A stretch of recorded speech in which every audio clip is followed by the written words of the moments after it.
WJCL News, working for you. What goes up must come down, and in some cases, it could be deadly. That's the message from investigators as we approach New Year's Eve. A warning tonight about celebratory gunfire.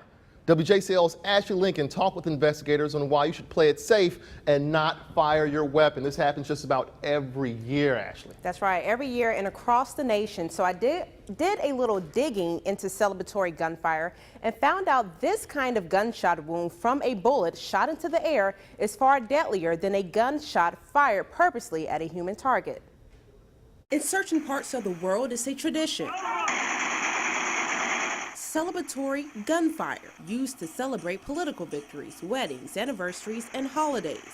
What goes up must come down, and if you're going to shoot a weapon in the air, that bullet's going to come down somewhere. David Asanapor with the Effingham County Sheriff's Office says gunshots aren't uncommon during the holidays. It's pretty common during New Year's Eve and sometimes during the 4th of July. He tells WJCL when a stray bullet lands, it's very difficult to trace where it came from. It is more dangerous if you shoot it up in the air because you don't have any idea where it's going to go. And not only could it come down in your immediate vicinity and hit you, but I mean, this bullet could come down several blocks away or hundreds of yards away or down the road, and it could hit somebody that's just minding their own business. Asanapor also points out shooting a gun in the air is a felony in some states, but not in Georgia.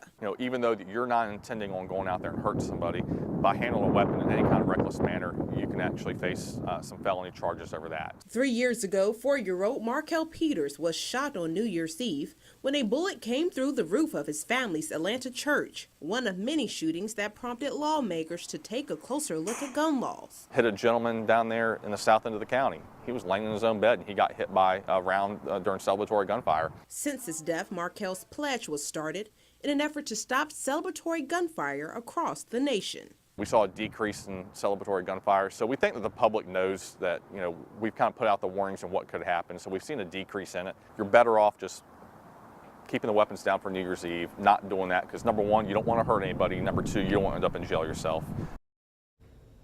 And police are encouraging people to still have a good time this New Year's, but they want to remind you all to be safe and be responsible. And Kevin, the bottom line here is really just don't fire your weapon in the air because there's no way for innocent bystanders to protect themselves. Exactly. Thanks so much, Ashley. All right.